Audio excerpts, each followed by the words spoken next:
So once you have your equipment, you're ready to start creating your footage and uploading it to YouTube. So what's the average day like for a YouTuber? How do you go from start to finish and save yourself as much time as possible? Well, everyone works differently, but it's certainly worth coming up with a workflow to minimize the amount of time and effort that will go into making videos. It's very important that your content be uploaded regularly in order to avoid losing your subscribers.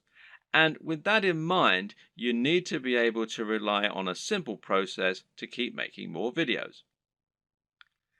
To start with, you should try to keep an area in your home or studio ready for filming at all times. Designate a corner of an office or somewhere else to record your footage. That way, you won't have to get everything out and set everything up each time you want to film. It'll be there ready for you to go right away. This also means you can create a set for yourself and a backdrop. This is very important because it will once again greatly improve your professionalism. You don't want to record footage of yourself talking in front of an untidy bedroom with clothes strewn everywhere. Nor do you want to record in an untidy office or any other part of the home that just looks like someone's house, unless, of course, your niche is about something for the home. Rather, your aim is to make a professional looking set that will help to reinforce the lifestyle that you're trying to promote. Now, this might mean that you set up an area in your home to reflect what you're trying to say about yourself, and this could be a very clean and modern looking desk setup, for example, or it could be lots of comics and film merchandise. Another option is to use a completely white background, which is achievable with your lighting equipment and a white wall or even a bedsheet pulled taut, or to print out a large canvas or poster that you can use for your backdrop. Or you can use a system called chroma key and insert a background in post-production. Whatever you eventually decide, just make sure you have everything right where you need it, and you know just where to stand, and you have somewhere to prop a script. A good tip is to write yourself something of a script before you start, but to be generally quite relaxed in the way that you stick to this script. It's fine to work from it rather than reading it out verbatim. Another tip is to break your script down into lots of smaller pages. This way you can glance at the next section, perform it, and then move on to the next part. If you have a big enough storage card, then you can record everything in one take and then subsequently edit into a video that people will want to watch. But to do this, you also need to make it as easy as possible for yourself. You can do this by moving slightly each time you perform the next page. This will not only help you to see when you got the take right when looking at the footage in the editor, you'll know that the take just before you moved was the right one, but it'll also make it much more dynamic video as you'll be moving position on the camera as you speak. This makes it easier to edit in cuts too, as when you cut, you need to either keep your position the exact same or make it purposefully very different. You can't just move slightly, as this will look like an awkward twitch. Another tip is to clap at the start of each new section. Why? Because that will make it easier for you to see the audio spike in the editor. One more. When recording your footage, always leave long spaces before and after each take, and generally record much more than you think you're going to need. This will give you more to work with in editing. You should also set up your mic separately, remember, and if you're using a lapel mic, then you just need to plug in your phone and slip it in a pocket while you perform your shots. You can do this all in one take as well. Now, depending on the nature of your video, you might need to record some extra footage as well that you can use as inserts. A long video of someone talking is not normally very engaging, which is why you'll want to switch it up often with clips of other videos or with images. One way to do this is by collecting a B-roll. Now, this is insert footage of the product you're reviewing, of your location, or of anything else that is related to your subject matter. The way you'll then use this is to have your audio running continuously in the background and then switch the footage of you speaking for footage of your products or of the environment. Collecting B-roll is a definite skill and will involve using the tracking head and tripod as discussed earlier. Try checking out technology videos from the likes of Android Authority, Techno Buffalo, and The Verge, amongst others, and you'll find they always include shots of phones and computers next to pens and paper, or by running water, or in the middle of grass and plants. In any case, the environment helps to showcase the beauty of the design and engineering, and it makes the shot more interesting, than just a simple shot of a phone in someone's hands. This shows off that lifestyle again, and it makes everything look attractive and desirable. Once again, you can always record more than you think you're going to need. You've been surprised of just how quickly you can run out of B-roll while talking, so get as many shots as you can possibly think of. You can also use other types of insert footage. For example, you might want to use footage of yourself working out while talking about fitness, or you might want to use clips from other YouTube videos, being careful about copyright, of course. The latter you can accomplish by using various tools that allow you to download YouTube videos. A good choice is Hyper for YouTube, which you can download for free from the Windows Store. There are all manner of other ways to collect fun footage too. How about using a time-lapse, for example? Timelapse Pro is an app for Android, iOS and Windows, and it's perfect for creating time lapses of all kinds of things. Once everything is done, you're ready to edit your video. Open it up in your chosen video software and import it along with all the additional graphics, sounds and other materials you intend to use. You now want to sync up your audio to your video, and most programs offer easy ways for you to do this. In Adobe Premiere, for example, it's a simple matter of right-clicking on both and then selecting Synchronize and then by audio track. Now the audio will be in sync, and you can just put the video on mute so that it's replaced by the high-quality audio you recorded separately. Now, just link the audio and the footage so that any edits you make will affect both, as though they were recorded at the same time from the start. You'll want to line all this up so that you have all your footage in order and so that there are no awkward pauses. It's also important to keep things moving and to keep things dynamic all the way through. If you're using lots of B-roll, then you should make sure you move from panning shot to panning shot. It should never be motionless or you'll lose focus. So make sure that you record lots of footage so that you have lots to work with, but then edit heavily too so that you're losing lots of it.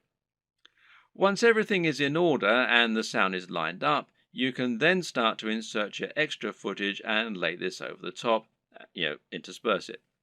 Normally, you'll keep the audio going continuously and just cut back your video as you do this. If you watch the aforementioned Android Authority videos, then you'll notice that they tend not to have much of themselves talking at all. They have a clip at the start and at the end, and perhaps one or two in the middle, and the rest is all B-roll. Finally, try adding the video opener, any bottom thirds, and your logo and your music, and make sure that you get the audio balance right with the music, and consider using a small introduction before the opener. These final touches will give your video a real air of professionalism while helping to really drive home your branding. Now you just need to save your video in a format that YouTube likes, such as MP4, and then start to upload it to your YouTube account. All this can take a fair bit of time, so be sure to leave yourself time unless you have a really fast connection. And this will be even truer if you're using 4K footage. A tip is to use Chrome to upload. Google made Chrome and they own YouTube, so the two play nicely together. If your upload is interrupted and you're using Chrome, then you'll be able to resume it from where you left off later on, even if the computer's been turned off. While your video uploads, you can use the time to fill out a few of the extra details that YouTube requires from you. YouTube will ask if you want to monetize your video with ads, for example. And of course the answer is yes, as long as you aren't overtly selling anything in it. Likewise, you'll be able to write your title, your description, and your keywords. Make sure that your title is descriptive of your video while also being something that people will want to search for and something that people will be tempted to click on when they see it. We'll go into this in more detail in a subsequent video. Finally, make yourself a thumbnail to act as the image that people are going to see before they click on your video. If you don't do this, then YouTube will select a still from the video itself, and while this can work, it might not give potential viewers the right impression of what your video is all about. The right thumbnail image can make a huge difference by making your video much more appealing and impressive looking when it appears in the feed. Want to be a big sensation or just make money on the platform but don't like the sound of getting in front of the camera? Now, that might seem like something of an insurmountable problem, but the good news is that there are plenty of ways you can get around this problem and create footage for YouTube without needing to film yourself. Here are just a selection of different options for you that work very well. And one easy option is to record footage of gameplay on your favorite games. This is something that is very popular on YouTube, and of course you don't need to go in front of the camera at all for it. You can choose to include commentaries or even upload videos with no commentary.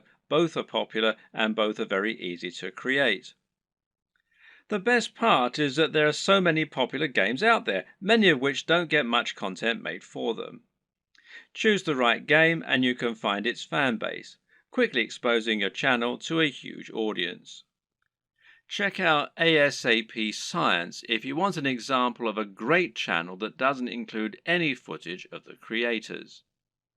This channel uses an animation drawn on a whiteboard with a voiceover in order to explain a number of interesting scientific concepts. It's a great channel that has a lot of subscribers, and it's something you can do yourself quite easily with the right software. Software like VideoScribe, which you can find here at videoscribe.co, will enable you to do this quite easily, and as you can see, there's a free trial at the time that I'm making this video. Another great option is to make your videos using still images and slideshows. There's no reason you need to have an actual animated footage in your videos, and if you choose the right images, you can simply record a voiceover and that will do nicely. This essentially becomes much more of a podcast than an actual video, but it works very well and a number of creators have managed to become very successful using this strategy. One of the very best examples out there is the amazing Mr. Sunday Movies. This creator makes funny videos about pop culture films.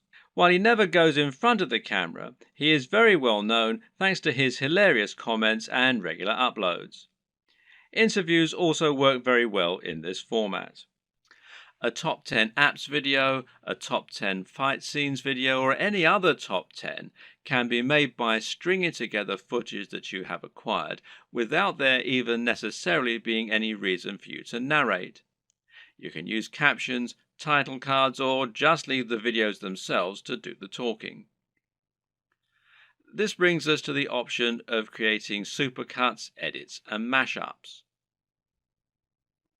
Just take a look at the popularity of Cassette Boy, who makes videos that string together footage of famous people making them say funny things.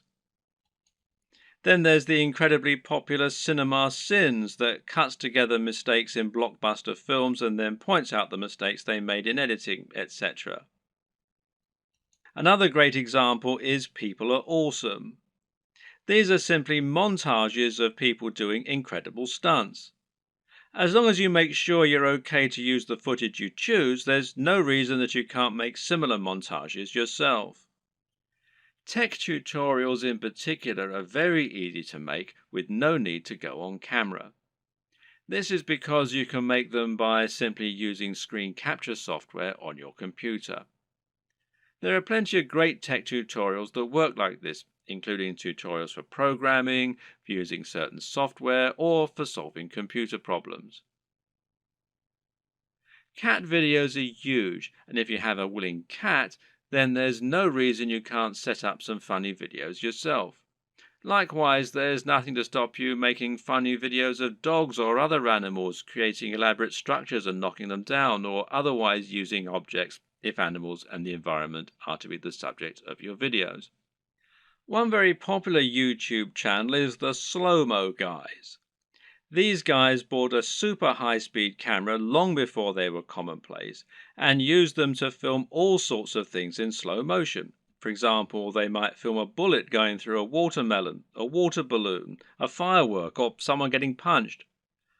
All these things they did with themselves being on camera, but there's no reason you couldn't do something very similar with no need to go on film yourself.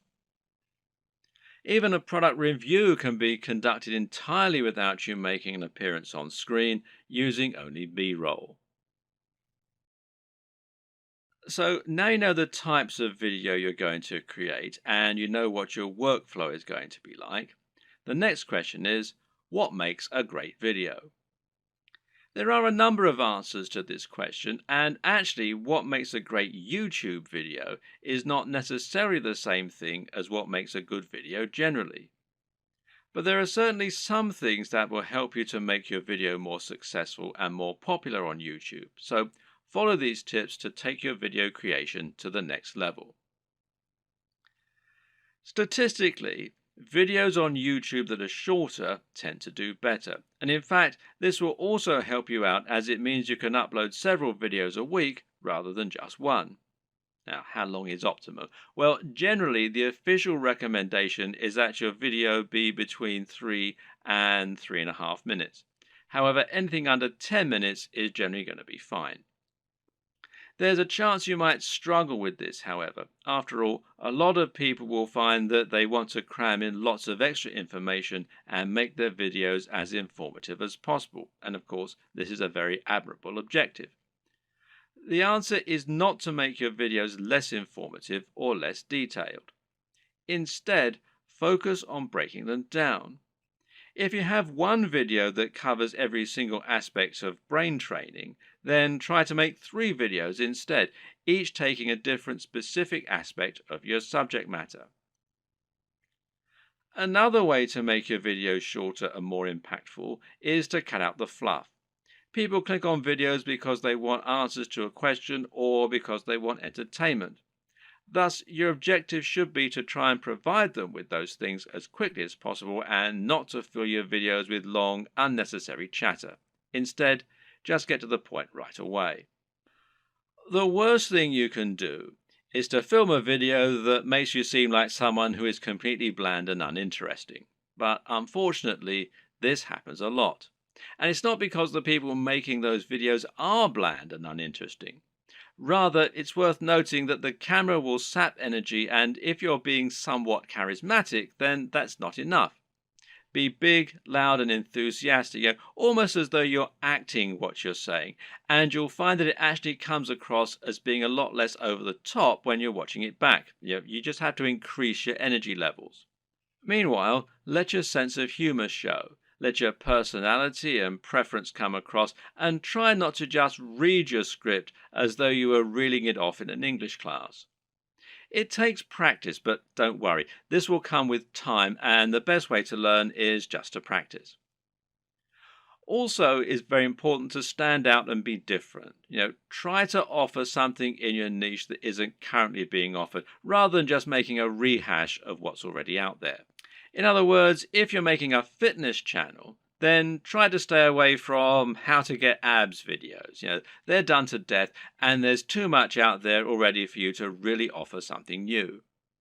How about posing a question that no one else has answered? Or maybe approaching a subject matter in a new way.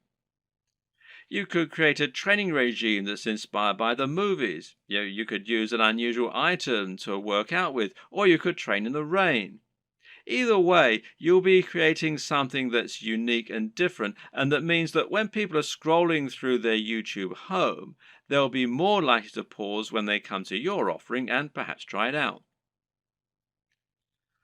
We talked about this a bit already, but try to make sure that your video is high energy. In other words, avoid long pauses between your speech, avoid long static shots, and generally keep the movement up. And this is what will make your videos engaging and will keep people watching.